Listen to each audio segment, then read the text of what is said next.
Telecommunications engineering. I've seen that there's a whole range of things on the curriculum that you're studying. So what I thought was I'd pick out a few of those things and maybe have a bit of a look into them. Probably some of them are things that you're covering anyway in your classes, but maybe if I'm explaining them in a different way, maybe it's a different perspective.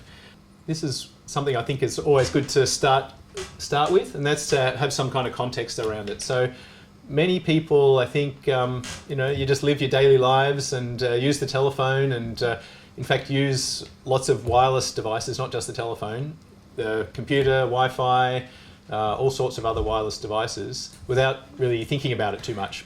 But I think it's worth just thinking about how people's lives were not that long ago. So here's a picture of the kind of evolution of the telephone, and it starts in 1849, and that on the left there, I don't know if you know who that is or who invented the telephone, but that's Alexander Graham Bell there. And it's kind of a crazy kind of photograph of all of these old people with moustaches standing around, looking very serious about someone who's talking into this device that they've never seen before. And I think there's a lot of skepticism about it. They're not too sure. And then, move forward not that long in the history of the world from 1849. So it's 160 years. And we've got mobile phones these days. It's in your pocket and you don't even think twice about it. Along the way, there's a few things there, some different types of telephones you might have seen in TV shows or something. It's all ancient history, right, for us these days. Certainly for you it is. I know my son is 11 years old and he's grown up in a house that hasn't ever had a cable between the telephone and a wall. Even just cordless phones inside the house, he never even thinks, he wouldn't even know that you have a cable to a telephone. So it's a lot of advances, and it's a pretty exciting kind of area. And also another thing you notice there is that, of course, the thing gets more complicated. So it started out two components, one that you had to talk into, one you had to listen to, and then it became one thing with a dial. I don't even know if you recognise that, the phone in the middle with the dial that you have to put your finger in and dial the numbers around. You probably haven't even ever used one of those.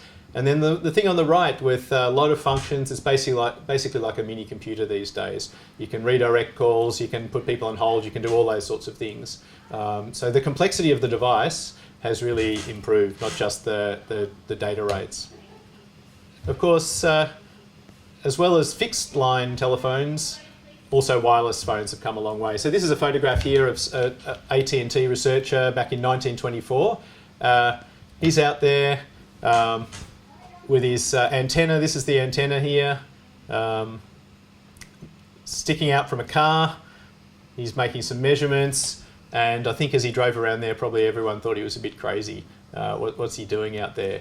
Can you send wireless communications? And even when I was at uni, and at school and at uni, there was a question about whether wireless communications was something that was even really worth doing a lot of research into and a lot of development, because people always said, oh look, it'll always be faster with a cable of an optical fibre, so why do we want Wi-Fi?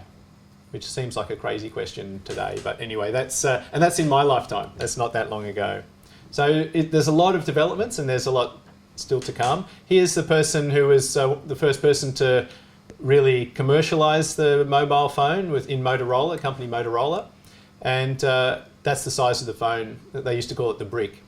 And that's kind of an interesting thing there, because Motorola was the first company with mobile phones and they had a lot of the market for a while, but they're not the main companies anymore. So that's also a sort of history lesson there in terms of innovation and technology, but you have to have business sense as well to make the success and see the innovations and the changes.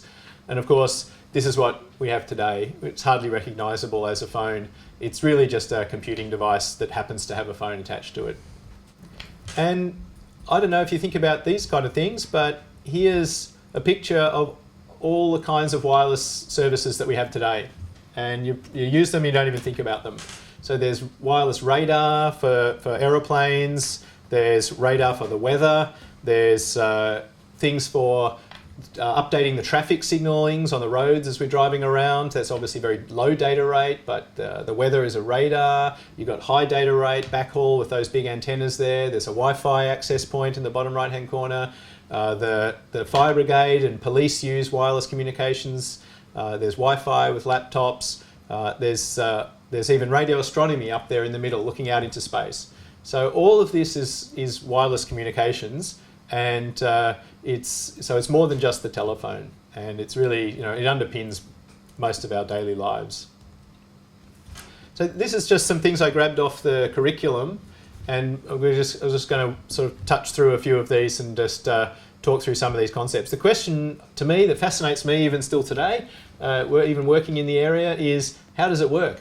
How do you have essentially a piece of plastic in your hand that's a phone with some silicon in there, which is a computer chip, and just with that you can talk to anyone around the world. It's pretty amazing. I find it still pretty amazing. Hope you find it amazing too. I still find it amazing, even though this has even been around longer than wireless communications, that you can go overseas or anywhere around Australia with a credit card, just a bit of plastic. You can put it into a hole in a wall, punch in 4 numbers, and cash comes out. And no matter where you are around the world, cash will come out in the currency that you're in, as long as you've got it in the bank account to start with. But that's just amazing, and that's all because of communications and how these ones and zeros and signals get sent around the world. So the first one there is on this thing called modulation and demodulation. We'll touch on that, we'll more than touch on it, give a few examples. Then the different methods of reception that's similar to the modulation and demodulation. And then we've already started to talk a little bit about fixed line and mobile telephone systems. And then we'll also talk about something about the different communication bands. Through that you'll see the thing about the different transmission media, and we'll talk a little bit about that. So how does it all work? What is this? Where does your mobile phone communicate to? And many people these days, even if you try people who aren't too technologically literate, let's say, and ask them where they think their signal is going from their mobile phone. Often they think, if they're making a telephone call to a person who's sitting across the room from them, they think the signal's going straight to that person's phone. But of course it goes to a base station. So really what we're doing is there's a network that's been set up, and we're living inside that network. So let's just sort of touch on both ends of that link there. Well, maybe even just from this picture here, to point out that if you're designing a communications link, you've got to design it for a whole range of different scenarios. So maybe there's a person on a mobile phone standing still, and that would have a certain type of challenge in terms of communicating. Maybe there's a car which is moving fast, the signal's changing more quickly, and that will have a challenge. Maybe there's a laptop connected, and the laptop is transmitting very high data rate, and that's different from voice data, which is lower data rate. So all of these different challenges have to be handled in the network. So let's look at the user, the person who's at one end, not the base station, but at the user. And if you've ever sort of thought about or taken the back off your phone or seen pictures of what's inside a phone, it's really just a little circuit board covered in plastic so that it looks more exciting. But really inside there's a circuit board. It's the size of something, obviously, as you know, that fits next to your ear. And what's inside there? So inside there, just like in an audio processor inside your laptop or inside a computer, there's a DSP for digital signal processing. There's a microprocessor with control logic. There's memory for storing the signals and storing all sorts of other information. And there's the audio part, which is D to A stands for digital to analog, and A to D is analog to digital. And then to get it sent, you need some RF power, that's radio frequency power. And you need some amplifiers, and also not shown on this one is the actual antennas themselves. And that's kind of interesting that it's all able to be packed into such a small device. At the other end of the link is the base station. And here's the kind of equipment that you see at base stations. And for those of you who've been a bit observant, as you drive around the city, you'll see antennas like at the very top of this tower here. That vertical thing there is an antenna. And I'm sure you've seen them around, and there are probably many more of them around than you've actually noticed. if you start looking out for them, you'll see them all over the place. Sometimes they're on the top of a big tower like this one, if they're out in the country, in the countryside. And what that antenna is doing is it's obviously transmitting out to the cell. And at the base there, you can see this shed. And inside that shed, there's a picture of the shed here in the middle. And inside that shed is a lot of equipment. There's the first one here is this kind of equipment rack with radio transceivers. There's a rack of electronics and computing to control the base station. That's a base station controller. And then there's switching. So all of the signals that come in have to be switched off to different parts of the network. And so there's switching electronics. So somehow at one end of the link, there's just a very small device that fits next to your ear. But at the other end of the link, there's a whole shed full of stuff. And even if you're driving around the city and you don't see the shed of stuff, it'll be in a building, probably in the basement of the building that has the antennas on the top of it, or maybe in a cabinet on the roof. So that's sort of showing us that there's this asymmetry in communications often. You've got to design your telecommunication system to match the requirements of the need. So we don't want to carry around a big brick, so we have to make sure that we can design the communication system so that in one direction, at one end at least, it can be a very lightweight piece of electronics that fits inside your hand. At the other end, there's going to be some kind of compensation for that. So in this case, at the other end, it requires a lot more equipment. Certainly, of course, also at the base station, you're dealing with a lot of users. So there might be, hundreds of users or 100 users in a cell. And so this base station equipment has to signal with those 100 users all at the same time. And so how do they signal with all the users all at the same time if all of the users are talking all at the same time? That's what modulation is about. And well, I guess that's probably the secondary question. The first one is, how do you even send ones and zeros? Also, of course, probably just before we get to that, we just need to remind ourselves that base station then needs to connect to the network. So you've got an access cell with a base station in the middle of it, and users here it's showing with houses, but that could be mobile users as well. And then you need some kind of backhaul to get back to the main core network. And that backhaul is often an optical fibre that goes to the base station. But if it's particularly in rural environments, or sometimes even in CBD city environments where the local council won't let you put optical fibre under the street anymore because they've dug up the street too many times for all of the other services that go under the street, you have wireless backhaul. And this is point-to-point, microwave, other sorts of backhaul systems. So this is off into the core network. It goes through the network and obviously has to pop out the other side through some backhaul to another base station if you're talking to someone else on a mobile phone. So yeah, let's think about that question about how you send the signal. How does the signal actually get transferred from the voice signal into the ones and zeros and then get transmitted to the other side? So here's a sample of voice, and you've probably seen this if you've done any kind of video editing and put voice tracks over the top of movies or edited movies or whatever, and a lot of the software will show you the voice track at the bottom, and it looks a bit like this. This is a time. On the horizontal axis, and the vertical axis is the amplitude, the strength of the signal. And if we sort of zoom into that and expand out the time horizon, those clumps of dark blue look like this. And if we expand in even a bit more, they look like this kind of waveform. And if we expand out, zoom in even a bit more, here's the kind of waveform. So you've got a waveform like this, and this is generated from your voice. The air comes out of your lungs through your throat, and the way that you have your mouth formed and the type of size of mouth that you have and place of your tongue and so on, that causes vibration. The vibrations come from your vocal cords. It goes up through the shape of your mouth, and it comes out as a waveform. And everyone's comes out different because they've got different shaped mouth and different different placement of the tongue and so on. So this is what a waveform looks like, and the challenge is how do we capture that? Because it's just something in air. It's operating in as an audio wave, compressing air molecules. How do we capture that? So obviously we have a microphone, and the microphone changes that air movement into an electrical signal. And here's what the electrical signal looks like. And then how do we change that into something that we can transmit? So I think probably this needed more explaining some years ago, but probably not anymore, the sense that basically computers operate in digital world.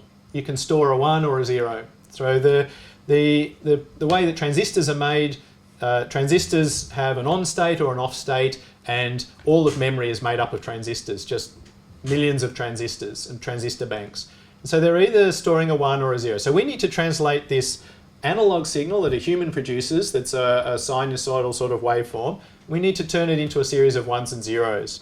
So the most common way is you just divide up time with the vertical lines, you divide up the amplitude with the horizontal lines, and then you decide how many horizontal lines you're going to have, and you decide how fast you're going to sample. That's the vertical lines. And then in this case, we're showing eight levels. So if you've got 8 levels in your sampler, in your vertical sampler, if there's 8 levels, then you can represent each one of those levels by a digital sequence. So for example, let's let the first level be 0, 0, 0. And if you think about it for a little bit, you realize that for 8 levels, you're going to have 3 bits, 3 digital bits. Because if you look at that vertical on the right-hand side there, we start at 0, 0, 0, and we go through all the different combinations until we get to 1, 1, 1, and there's 8 combinations. If you added another bit to that and you made it 4 long, then I think you can pretty quickly see that you could double the number of levels. So if you had 4 long, then you could have 16, and you're probably familiar with all this, or if you haven't thought about it too much, this explains why there's 128 megabytes of RAM, 512 megabytes of RAM. All of these are powers of 2 for exactly this reason. So what we could do is we could, if we had this way of then detecting when the waveform is closest to those levels, then we can map them into a sequence of 1s and 0s. And that's what we're doing here. So look, on the left, at the waveform in that first vertical is right up the top. It's the height of 1, 1, 1. Then it goes a bit down, it goes to the next level down, 1, 1, 0.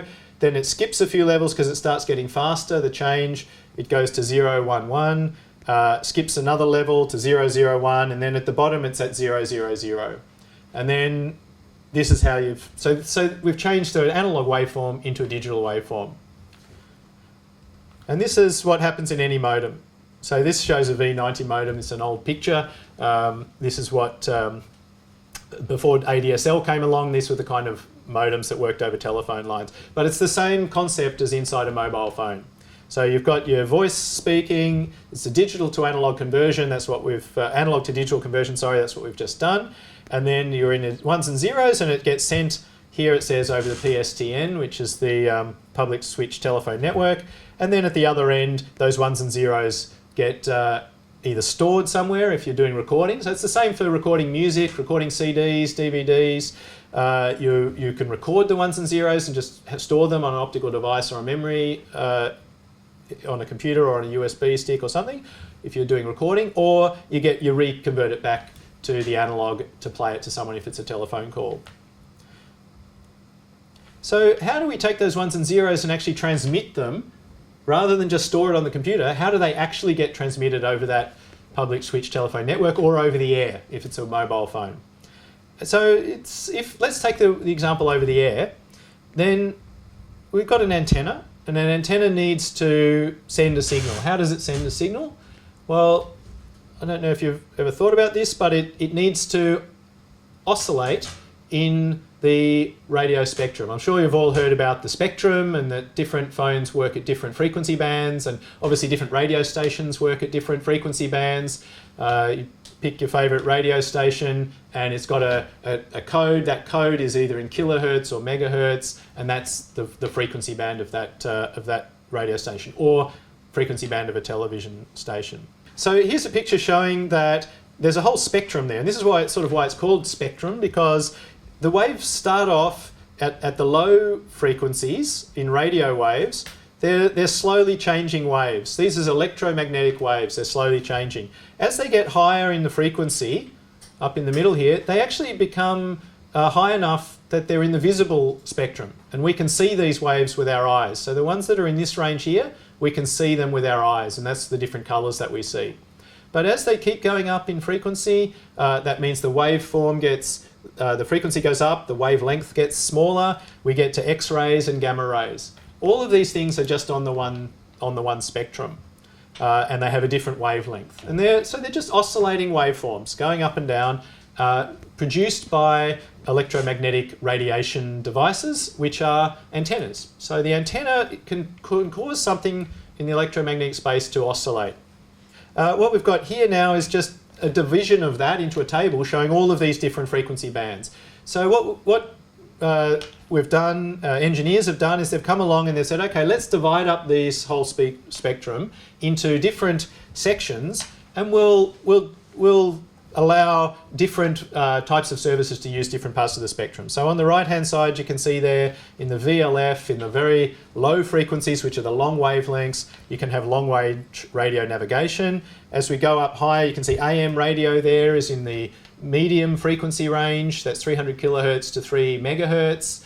So AM radio stations are in that band. Like ABC, Sydney ABC 702 is obviously 702 stands for 702 kilohertz. That's the rate of change of that waveform.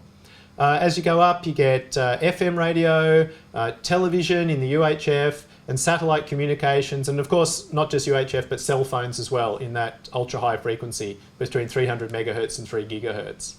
So the frequency band gets divided up, and then people build systems that work differently in those frequency bands. So what's this thing called modulation? How do we turn that 1 and the 0 into something that sends at that frequency?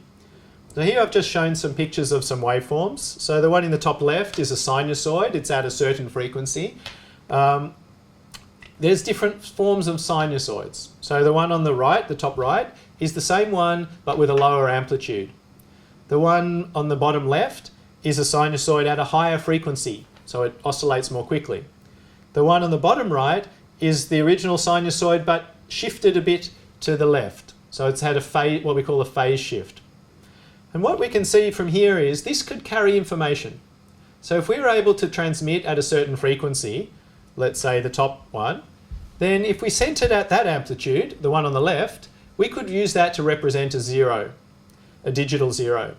And if we sent the one on the right, which had a different amplitude, we could use that to represent a digital 1.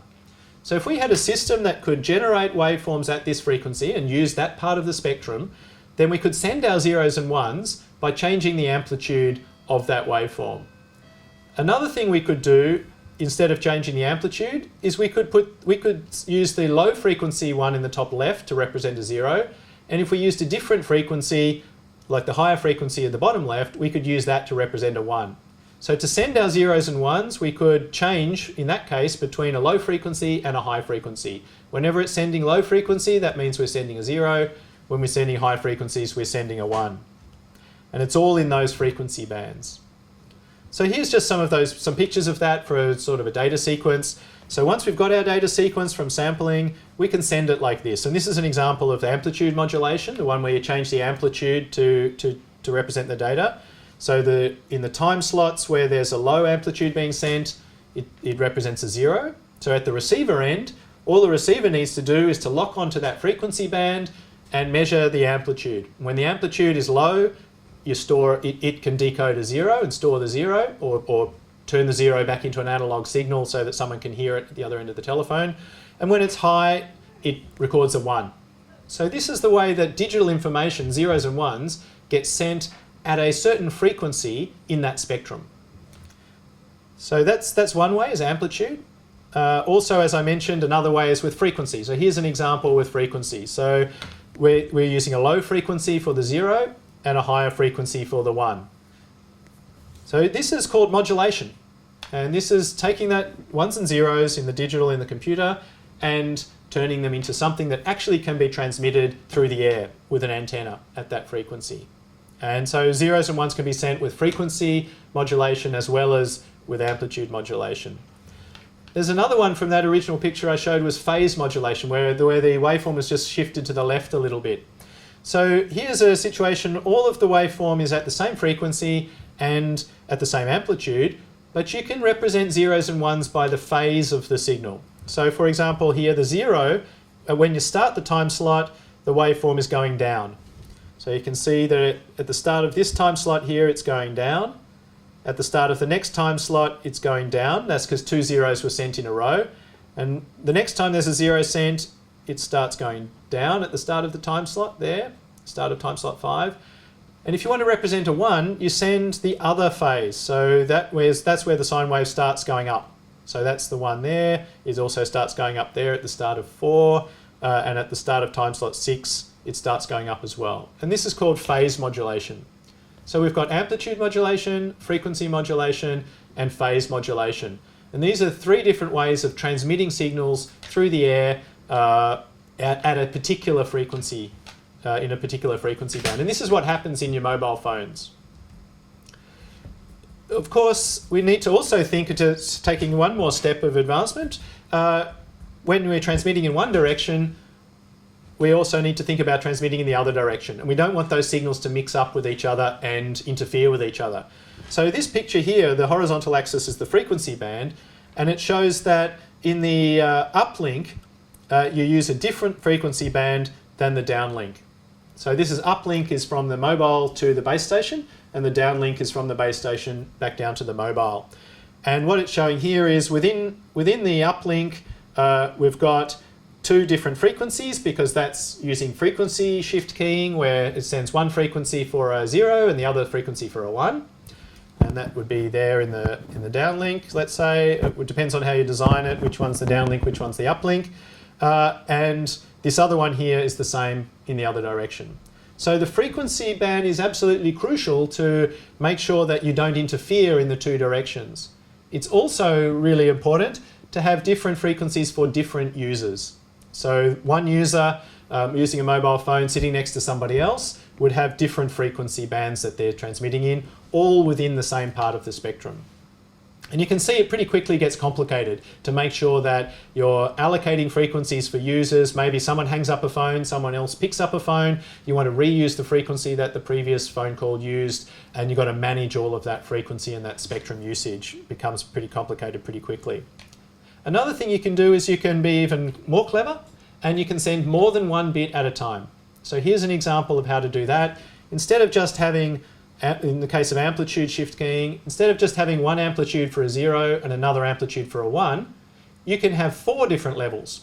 And if you have 4 different levels, then you can send 2 bits at a time. Because if you have 2 bits, there's 4 different possible combinations. So this would be the level for a 0, this 0, 0. This would be a level for a 0, 1. This would be a level for a 1, 0. And this would be a level for a 1, 1. So this is a more clever way, because you're sending more bits at the same time. Of course, there's a downside to this, and hopefully you've spotted it. And the issue is that it's now, the levels have to be closer together if you're sending with the same amount of power overall. So if you're sending with the same overall power, you have to squash 4 levels into the height that you previously only had 2 levels. So at the receiver, it's now harder to work out between those 4 levels compared to working out between the 2 levels before. So you get a benefit, you're sending higher data rates, but you have a cost. You've actually got it harder to work out what the data was at the receiver. So you never get something for nothing. Here's another example. This was, again, what we call binary phase shift keying, where the example here showing that we had before is exactly the example from before, where we've just got a phase on the down for a 0 and a phase on the up for a 1. We can represent that around a circle, because phases, if you're familiar from your maths and so on, this is 180 degrees different phase. So if we start with a down, it's one phase. If we start with an up, it's 180 degrees the other phase. So here's 2 points on a circle that represent the 180 degree phase. If we also allowed us to have 2 more waveforms that have phases in between those, where these 2 red dots are, then we can have 4 different waveforms, 4 different phases that we could use. Then, because we've got 4, we could send 2 bits at a time. So this is a way of sending 2 bits at a time in phase shift keying. We had the previous example was 2 bits at a time in amplitude shift keying. This is an example of 2 bits at a time in phase shift keying. And it doesn't have to be those phases, it could be these phases. Here's another example of 4 different phases, 4 different horizontal offset shifts, which we could use for 4 different waveforms. And if we put the phases together with the amplitude, we get a thing called QAM, which is quadrature amplitude modulation, which is just a fancy way of saying you've got waveforms that have different phases and different amplitudes, and then you can send even more information. So here's an example with 16. There's 16 points in here. All these 4 in the middle have the same amplitude, but they have different phases. So it's just like the phase shift keying we just talked about. All the 4 points on the outside corners have the same amplitudes. They're the same distance away from the origin, and they're differentiated by phase. And then these other ones in the middle, they also have the same amplitudes, these ones here, but they've also got different phases, not 90 or 0 or 45 and around the circle. And this QAM, the more points you pack in here, the more, in this case we can send 4 bits at a time because there's 16 points. If we have a bigger constellation, we can have more bits at a time. Of course, the points will be packed in closer together. It's harder to work out the difference between them. So, and that's what happens in your mobile phones. You're at the moment, if you're doing a voice call on mobile phones, it will be this one here with the 4, like this. That's actually what happens in your mobile phones. If you're sending data on a mobile phone, it's a QAM waveform, and it's probably like a 256 points, not the 16 points. So all of these modulations, there's not a history lesson here. These are real modulation formats that are really being used in your mobile phones and in your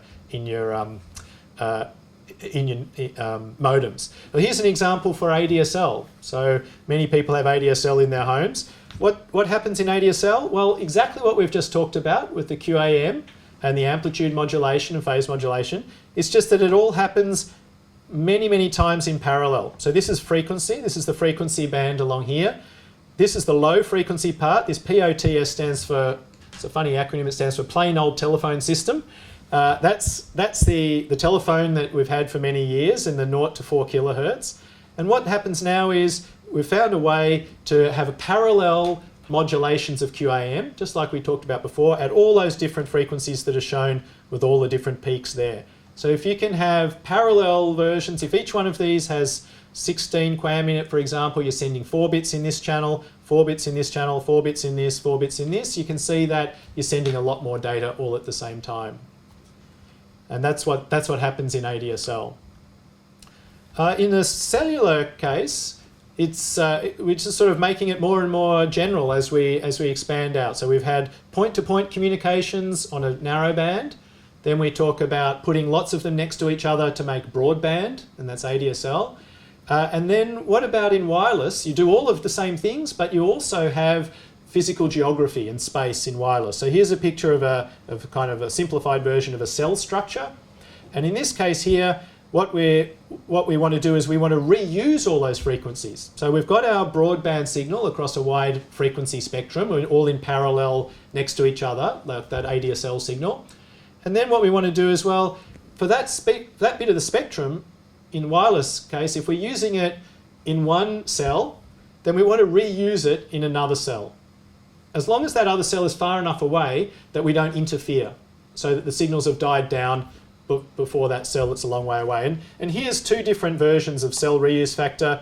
If we take the one on the right, for example, there's a reuse factor of 7. So what this means is all of the cells in this that have the same color have to be given different parts of the spectrum because they neighbor each other. So the cell in here would be given a certain portion of the spectrum, and you can have all the parallel things with QAM all inside that bit of the spectrum. Then the next cell next to it, cell 2, would use the next part of the spectrum. Cell 3 would use the next, cell 4 the next, and you can have up to 7. But what it means is you can reuse the frequency band you allocated for cell 1 over here, you can reuse it over here as well, and also over here, because they're far enough away that any signal that's sent in this cell here is not going to make it all the way over to this cell to interfere with this cell. And in this case, you can see if you have 7 of them, if you divide up into 7, then there's always 2 cells between the ones that are marked with 1. So wherever you're using the same frequency, in 1, 1, and 1, there's always 2 cells between them. You're using the same a different frequency in cell 4, but you use the same one in all the ones that have the number 4, and there's always 2 cells between them. On the one on the left-hand side, it's divided up only into 4 segments there, and so there's only one cell between the different cells that use number 4, and it's only one cell between the different ones that use number 1. And so this is a design challenge for engineers. How do you design the cell reuse factor and where you put the cells? And it's never exactly hexagonal like this. It's often all different shaped cells and so on. So this is the topic of engineering challenges today, design and research.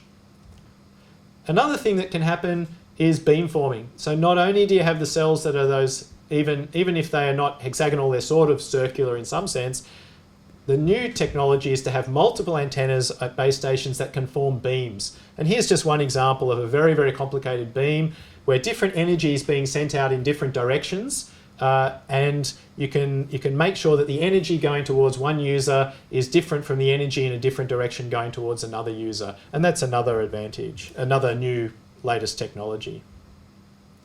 Really, it's just a way, all of these things are just a way of dividing up the 3 fundamental resources of frequency, in the different frequency bands we've talked about, space, different cells that you can use and how you can reuse the cells or have beamforming, and time. So at different times you divide it up differently. And so there's this picture of like blocks in a 3-dimensional space of frequency, time and space, and that's the challenge that you've got in telecommunications. You do all that modulation we talked about, but you do it at different frequencies, at different times, and in different spatial directions or different spaces. And that's the clever way that that's all designed is sort of all the thing that makes our network work, both our wireless network, but also our wired network.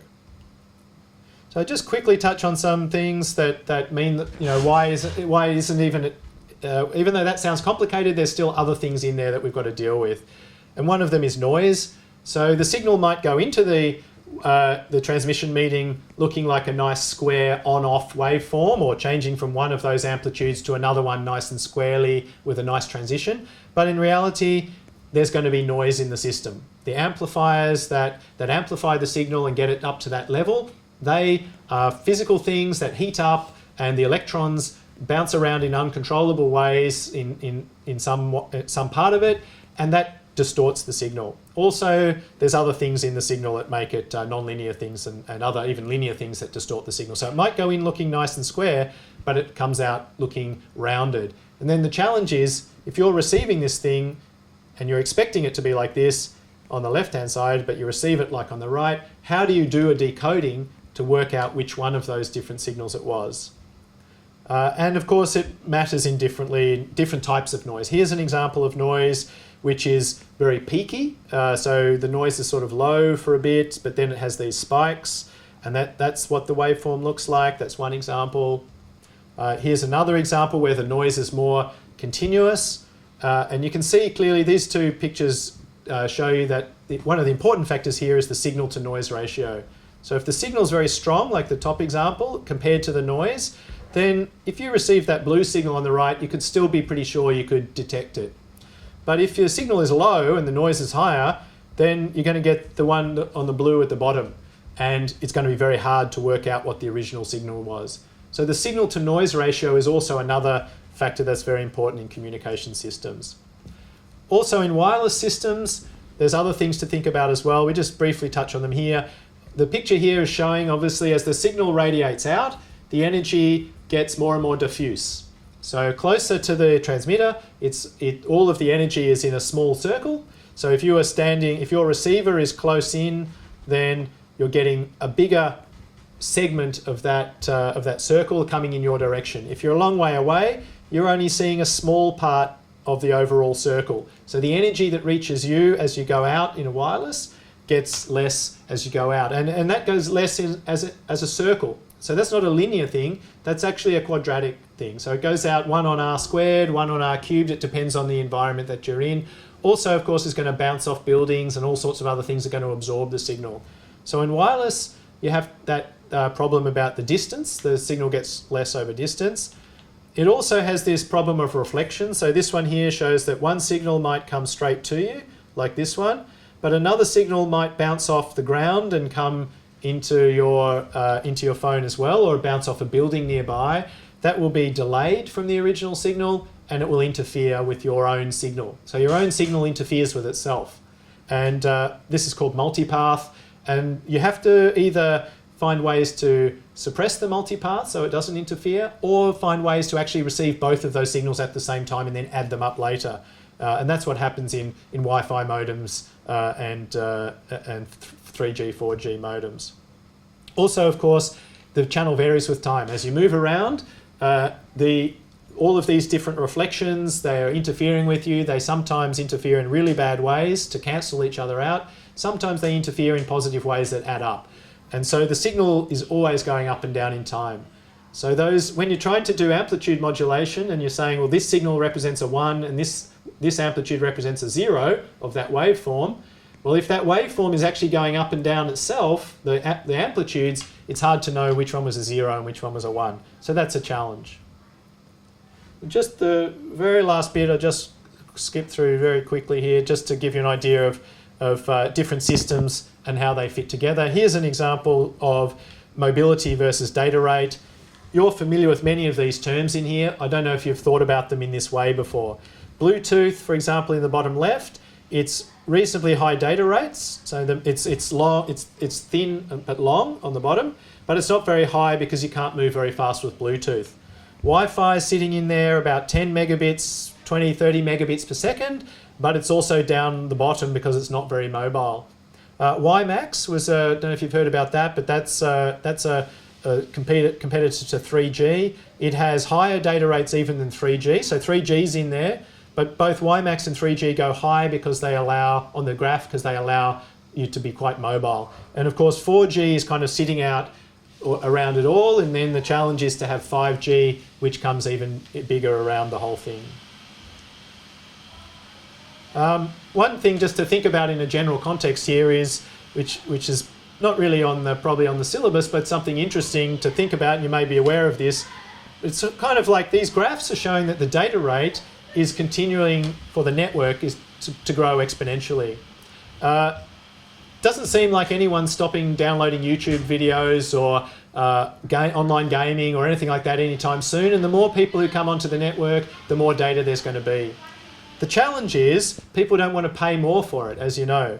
So the graph on the right shows traffic going up very, very steeply, but revenue flattening out. And this is a real challenge in the telecommunications sector for operators, Telstra, Vodafone, Optus, and also all the manufacturers of equipment and so on. How do they continue to supply network coverage when the revenues aren't there to support them if they do them in the same old way? So that's a challenge for me, it's a challenge for you. If you're interested in this area and thinking about a career in this kind of an area, there's a lot of challenge there. Even though you might think you've got television on your mobile phone, you might think, oh, mobile communications is all done. They know how to get me video on the phone. That's all I'm ever going to need. Well, that's not necessarily true. You may not want to be limited to the phone.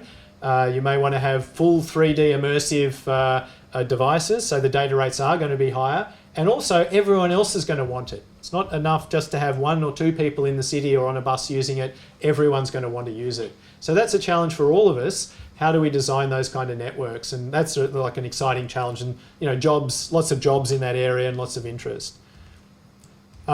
Just to do that, 3 main sort of areas that we've touched on. The devices are going to continue to improve, and we're doing some research on all of these areas ourselves here at Macquarie University, as others all around the world. So devices, there's a picture of antennas and some electronics. That's going to continue to get more sophisticated, more integrated, higher and higher frequencies. We've got to optimize the network in ways we haven't optimized before. And we have to manage this spectrum. We have to coordinate between base stations, coordinate between users. There's a lot of things still to be done, a lot of excitement in the area. So, might wrap it there. Thanks very much.